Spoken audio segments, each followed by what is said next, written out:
Hola, ¿cómo están? Soy Marcos Politi y en la clase de hoy vamos a ver conversión solar y módulos fotovoltaicos. Toda esta información que sigue se encuentra detallada en el PDF que está subido en el campus virtual. Bueno, como ya habíamos visto en las clases anteriores, la radiación luminosa que nos entrega el Sol tiene una distribución más o menos como la que aparece en la figura de arriba, es decir que la energía está dada por fotones.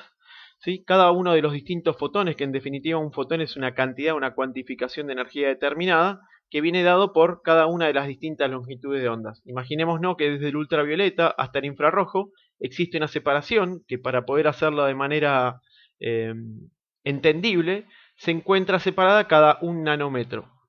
¿Está bien? O sea que para cada una de las distintas longitudes de ondas voy a tener una energía que va a estar dada por h por la frecuencia, donde h es la constante de Planck y frecuencia es c, que es la velocidad de la luz en el vacío, dividido la longitud de onda, que es la que aparece ahí. Cuanto mayor es la frecuencia de una onda electromagnética, mayor es su frecuencia. Eso se ve en la función que aparece ahí. Es decir que esta cuantificación de energía hace que a medida que nosotros nos tengamos cada vez longitud de ondas más pequeñas, tengamos mayor energía para poder ser aprovechada por aquellos cuerpos o aquellos materiales que pueden convertir la energía solar o la energía de radiación electromagnética en energía del tipo eléctrica. Después vamos a ver que en realidad hay una particularidad respecto a los módulos fotovoltaicos que no siempre se hacía de manera directa. ¿Está bien? Bueno, en lo que es la distribución del espectro solar, vemos que casi el 47%, casi la mitad, ¿sí?, del espectro solar se encuentra separado entre lo que son longitudes de onda desde 0,38 a 0,78 micrómetros. El resto es energía que corresponde a longitudes de ondas mayores a 78 a 780 nanómetros y menores a 380 nanómetros. Eso quiere decir que existe mayor componente visible y de infrarrojo dentro del espectro solar. ¿Esto por quién es aprovechado? Bueno, además de ser aprovechado por un montón de cuerpos vivos para poder hacer la fotosíntesis y demás, nosotros para poder tener energía, también es aprovechado por los semiconductores. Los semiconductores que son dopados. Y ahora vamos a ver qué significa eso. ¿Qué son los semiconductores? Bueno, los semiconductores son materiales que se encuentran en el grupo 4 de la tabla periódica.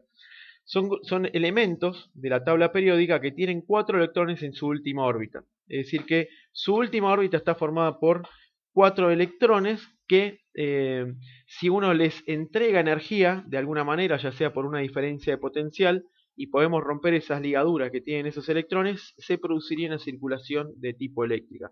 Ustedes saben que hay materiales, por ejemplo el oro, el cobre, el aluminio, que tienen mayor predisposición como para poder realizar una avalancha de electrones ante una diferencia de potencial. Es decir, cuando hablo de diferencia potencial es una tensión aplicada en terminales de ese material. Sin embargo, los semiconductores, esto no pasa.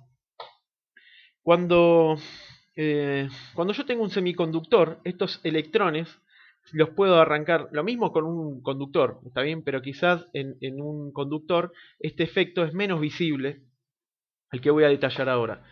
Hay distintas maneras de excitar a un material para que se produzca la circulación de electrones. Una es agitación térmica, es decir, que cuando yo caliento el material se produce una circulación de electrones porque yo rompo las ligaduras de los electrones que están más ligados a la zona de valencia y van a la zona de conducción.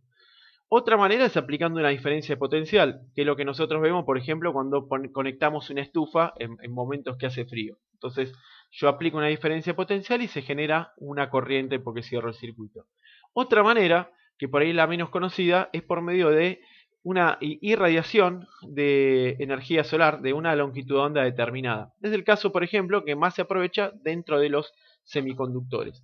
La función que fue cuantificada por Albert Einstein, que es esa que aparece ahí, h por f es igual a phi, que es la función trabajo, más la energía cinética. ¿Qué quiere decir eso? Quiere decir que estos electrones, por ejemplo el E1, que se encuentra más ligado al núcleo, puede ser excitado a través de una longitud de onda, como vemos ahí arriba, de h nu o h por la frecuencia, lo mismo, y parte de esa energía es utilizada para romper la ligadura propia que tiene ese electrón dentro del núcleo.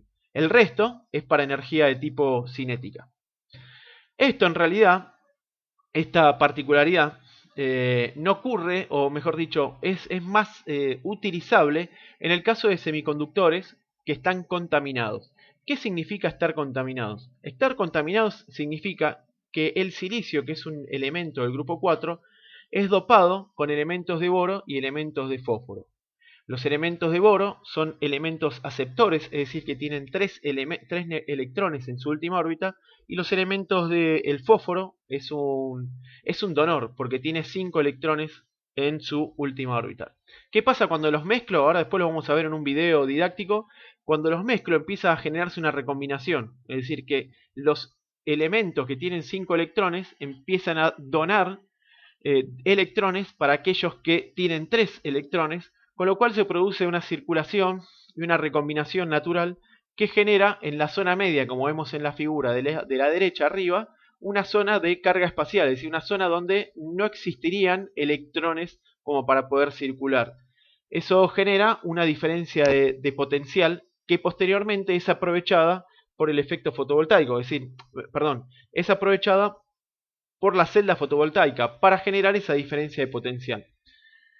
En elementos de silicio esa diferencia de potencial es de 0,6 volt. Esta particularidad es utilizada para generar lo que son las celdas o células, en este caso de silicio. Existen celdas de silicio, células de silicio de distintos tipos, las que son monocristalinas, policristalinas, las amorfas.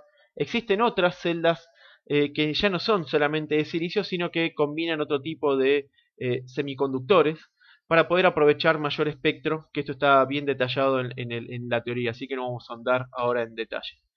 ¿Cómo podemos reconocer celdas monocristalinas, policristalinas y amorfas?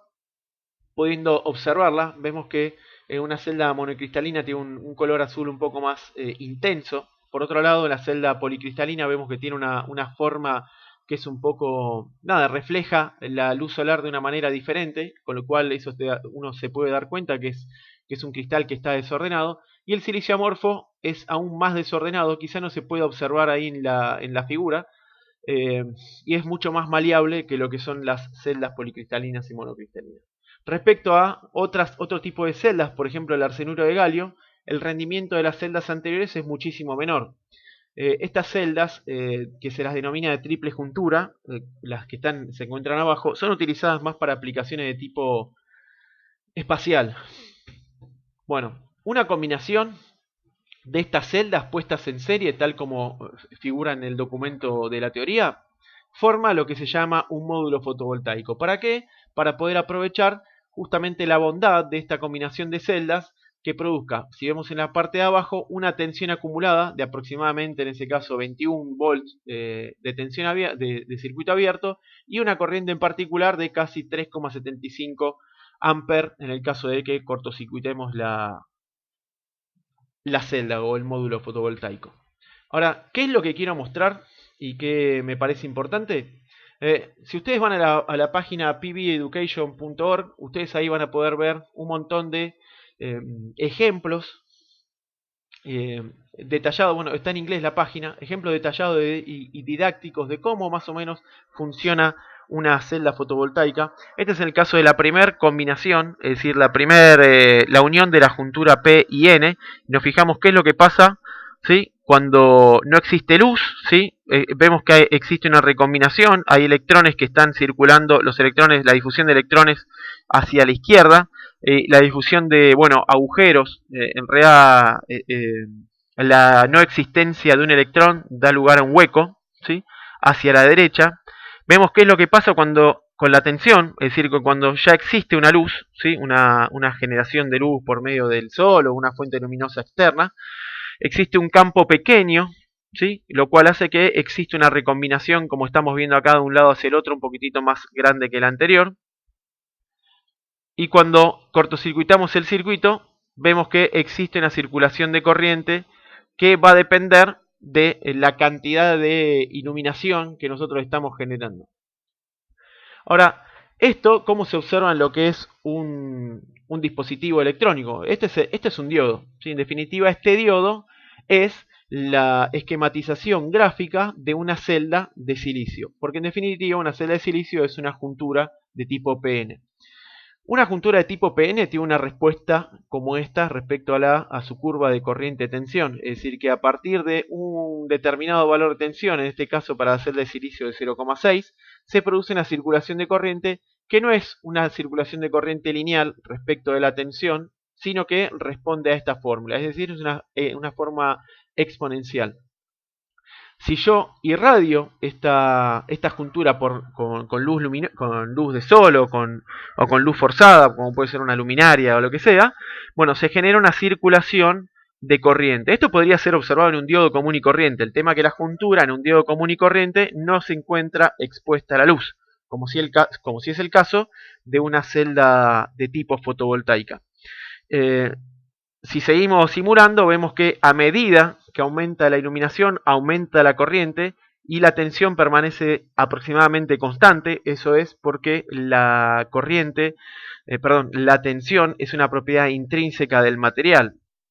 Y si vemos, bueno, seguimos haciendo el clic, en realidad las curvas, estas que nosotros vemos acá, de la misma manera que la veíamos acá, ¿sí? Tienen la forma en el primer cuadrante. Eso es en realidad una convención, no es algo que generalmente se dé, pero bueno, digamos, es muchísimo más fácil para el ser humano pensar en el primer cuadrante que andar pensando en el cuarto, con lo cual esa es la explicación de cómo es que la iluminación a través de una, una juntura del tipo PN puede generar una diferencia de potencial. Bueno, deseo haber transmitido estos conceptos claramente, pero si así no lo fuera, por favor contáctenme vía email para poder brindar mayor detalle. Muchas gracias, les mando un saludo y nos vemos la próxima clase.